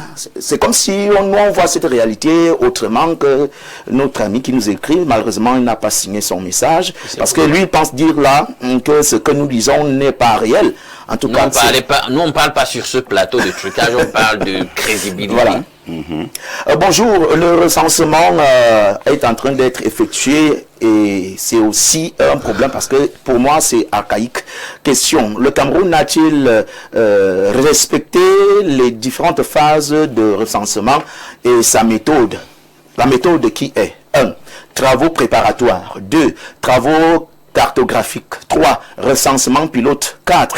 Dénombrement effectif de la population. 5. Collecte des données qui permettent de recueillir des informations auprès de chaque unité de population, garantissant une grande précision et fiabilité. Sans cette procédure, le recensement en cours sera nul et sans effet. C'est Lobé qui nous écrit. Monsieur Lobé, ces différentes procédures sont consignées dans le document projet qui a été distribué partout. J'ai pris connaissance de ce document toute cette semaine. Merci pour cette précision. Alors Bernard, moi je voulais relancer parce que non seulement vous avez évoqué là un problème de non-paiement, mais nous avons connu un cas de décès d'un agent de recensement et qui est passé... Mordu par un serpent? Oui, mordu par un serpent. C'est passé. Il a fallu des hommes et des femmes comme vous, je parle des journalistes, pour relayer l'information. C'est un accident de travail. C'est ça qui ne doit pas être... Non, Il était assuré. Bon, Jean-Bruno, je pense que c'est un accident. C'est un accident, comme dit le professeur. C'est un accident de travail, mais dans tous les cas de figure, le journaliste est là, c'est l'historien du présent pour alerter l'opinion qu'il y a eu ci, il y a eu ça. Donc, personnellement, je voulais revenir un peu en arrière pour parler du volet communication de ce projet. Bien évidemment. Parce que vous voyez, lorsque vous parlez de 19 milliards de francs CFA, qui étaient disponibles déjà, 19 milliards. Ce n'était pas imaginaire. Non, c'était pas imaginaire, c'était pas virtuel. C'était pas d'abord d'entrée de jeu 19. Donc, il y a eu un rallonge de 6 par la suite. Voilà, donc disons que dans les 19 milliards, pour faire sérieux, vous avez remarqué qu'il y a deux choses qui nous ont échappé, qui, en fait, nous voyons que ça n'a pas été bien pensé. Il y a la communication et il y a l'accoutrement des agents sur le terrain. Parce que cet accoutrement, il doit être visible. C'est aussi une communication. Oui, c'est une communication. Il doit être visible. Il doit être visible quand ils arrivent dans un quartier.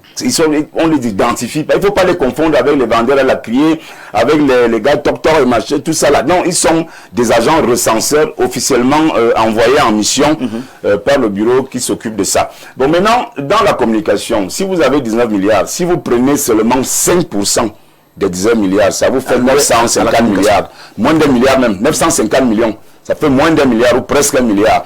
Donc vous prenez ces 950 millions, 5% des 19 milliards, vous affectez ça à une commission qui s'occupe de la communication de l'événement. Dans cette communication, vous associez le Conseil national à la communication. Pourquoi? Parce que ici, vous allez voir pourquoi je fais appel au Conseil national à la communication.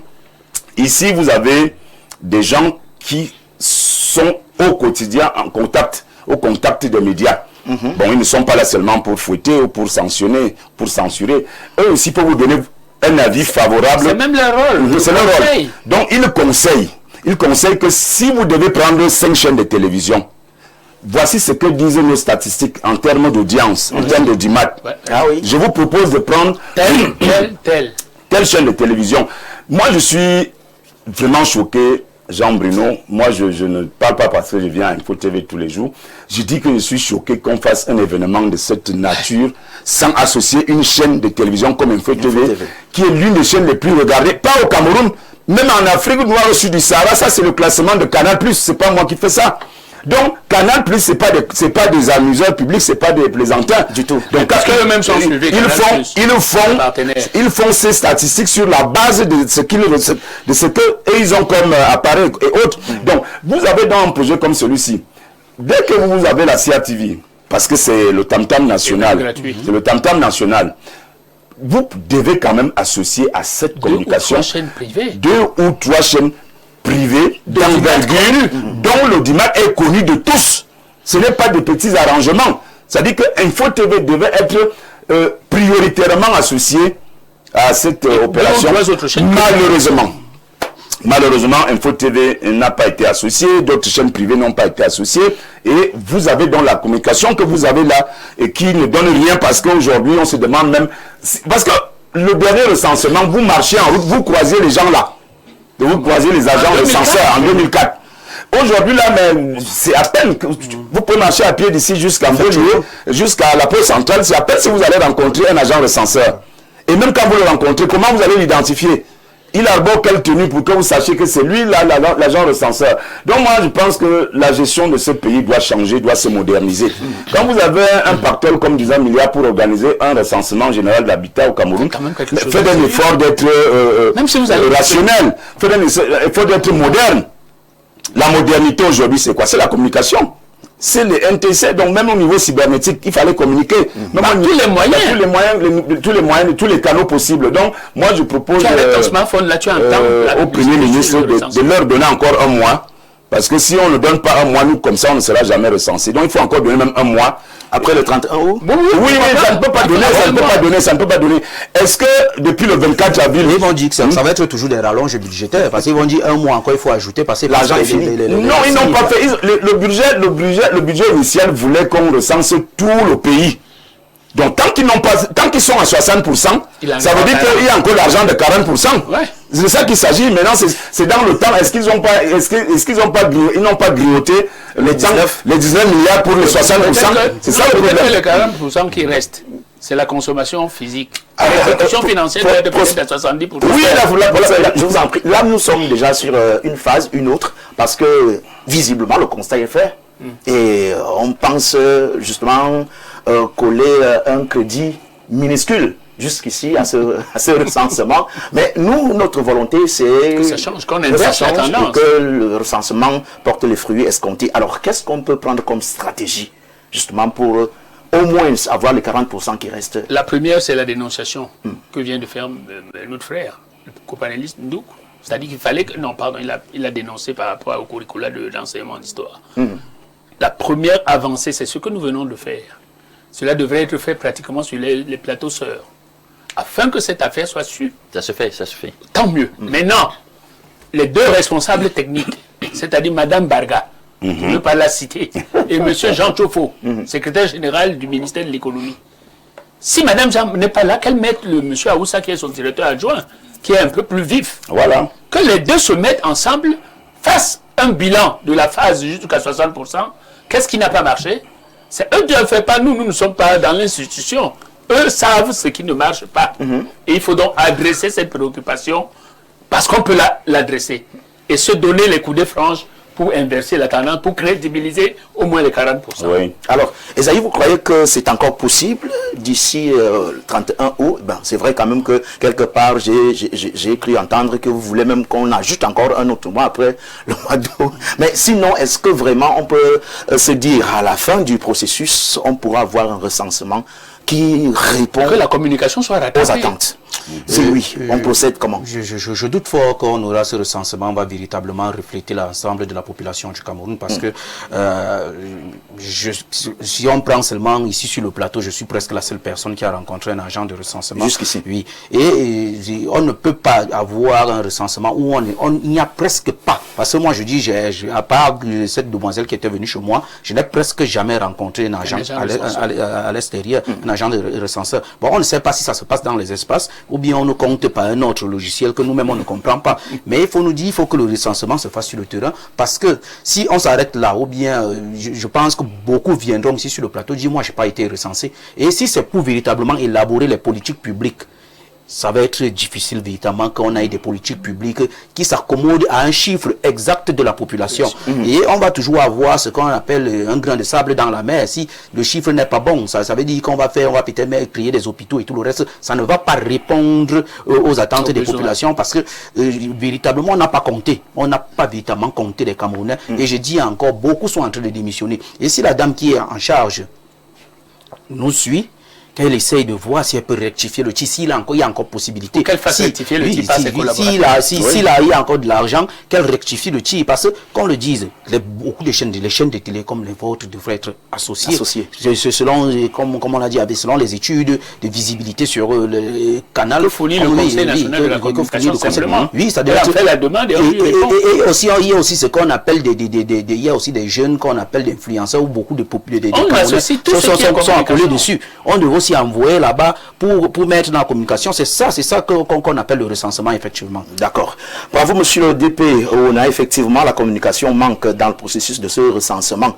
Et il faut appuyer à ce niveau-là. Merci, c'est Lobe depuis Douala qui nous écrit et qui partage l'avis de Bernard Ona. Bonjour le panel. Merci, nous ne sommes pas seulement là pour attendre les souhaits de bonjour. Et merci. Bonjour Jean Bruno et à ton riche panel. Très belle émission. Toutes mes félicitations au doctorant Abdourahmane que le DP Bernard Ona a magnifié. Le jeune Abdourahmane incarne l'avenir de notre parti.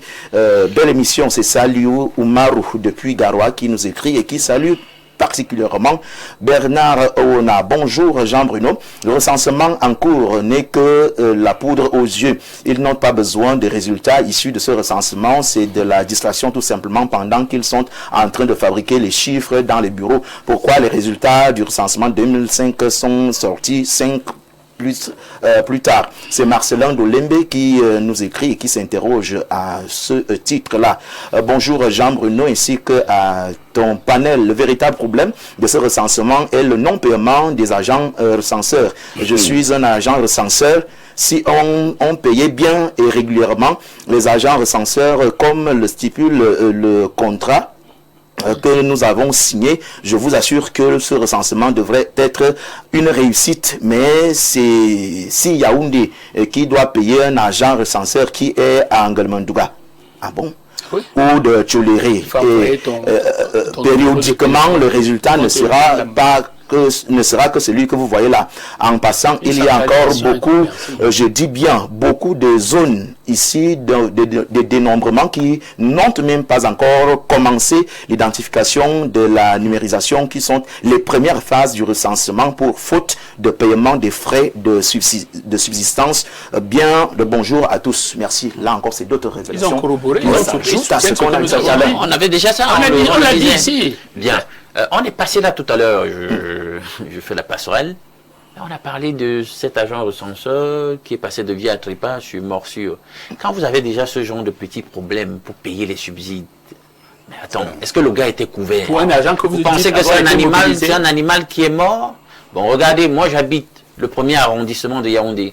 Je ne sais pas à quoi ressemble un agent recenseur. Je dis, j'habite le 1er arrondissement. Alors, ça, c'est encore un autre message, oui. je vous en prie. Un agent recenseur qui parcourt des kilomètres et des kilomètres à pied, voilà, à 3500 par jour, sur ce qui a été dit, même s'il n'a pas ça après, pendant que son contrôleur, qui est assis sur place au bureau, a 40 000 francs jour. Wow. Ça, c'est formidable, non? Et ça, c'est le Cameroun. Hein, les incongruités à la camerounaise. Hein? Vous voyez, et le gars meurt pour 3500 qu'on ne paye pas. Est-ce que c'est un animal qui est mort? Bien, imagine un peu. Je disais tout à l'heure, je suis dans le 1er arrondissement. Imaginez, moi je connais un peu les réalités de l'arrière-pays. Parfois même certaines petites localités à vol d'oiseau, même à 100 km de Yaoundé. Je vous dis les réalités là-bas, ou 150 km de Yaoundé, 200 km de Yaoundé, toujours dans le centre, vous n'allez pas réaliser le genre de difficultés qu'il y a là-bas, en raison des infrastructures de connectivité, etc., les routes, machines, l'accès dans certains villages, etc. Donc quand ça se passe déjà comme ça à Yaoundé, comment ça se passe là-bas, dans ce genre de petits coins reculés? Est-ce qu'on les prend en compte? Ne sont-ils pas des Camerounais? Contre leur 40 et je dis, là je lance un pavé comme ça dans la mare, il se trouve que des entités du genre organisation non gouvernementale, bref, des entités qui ne relèvent pas du public, ont parfois, dans le cadre de leurs activités, mené un certain type d'activité dans le sens de recenser quand même un certain... Oui. Voilà. Est-ce qu'il y a eu une ingénierie de rapprochement avec ce genre de projet, voilà, d'association, pour avoir les données qu'il faut, notamment au niveau communal? Autant de questions qu'on se pose, et je dis vraiment, tel que ça a été fait à la ramasse, moi personnellement je ne peux pas crédibiliser ce qui est en train de se passer. Merci Jean-Bruno et à toute l'équipe, très belle émission ce matin. Je vous ai déjà dit à plus d'une fois que notre pays, si on veut bien vivre et faire ce qu'on doit faire, pardon, parce qu'il y a une pluie de messages, il faut vendre le Cameroun, on se partage l'argent. Bon. Qui va donc vendre? Qui va négocier? Qui va négocier la vente? Moi, je voudrais négocier la sortie avec vous, oui. Bernard Oona, puisque notre temps est déjà complètement épuisé. Nous n'allons pas rallonger comme le recensement notre temps. Merci d'avoir accepté de partager le moment avec nous ce matin. Moi qui vous remercie. Isaïe, ça s'est bien passé. Le prophète, le seul à avoir reçu les agents recenseurs. Déjà, mes félicitations et merci d'avoir passé du temps avec nous. Merci, j'ai été ravi de passer à cette émission et je pense que pour une première, je me suis senti comme à la maison. Oui, vous êtes chez vous, tout comme professeur Prosper. Toujours très habile. Merci pour ces compliments. J'en ai reçu suffisamment la dernière fois où je passais, ça s'en rajoute. Non, je crois que notre disponibilité vous a acquise. pour partager, parce que je crois que c'est notre façon aussi de poser la pierre pour la construction de cet édifice, malgré les mouvements tectoniques qui perturbent un peu l'équilibre. Ouais. Alain Douc pour la dénonciation de ce matin, merci. Pour l'analyse à la pertinence dont vous incarnez, merci d'avoir accepté partager toutes ces qualités avec nous ce matin. Je t'en prie, tu sais que je t'appelle affectueusement F.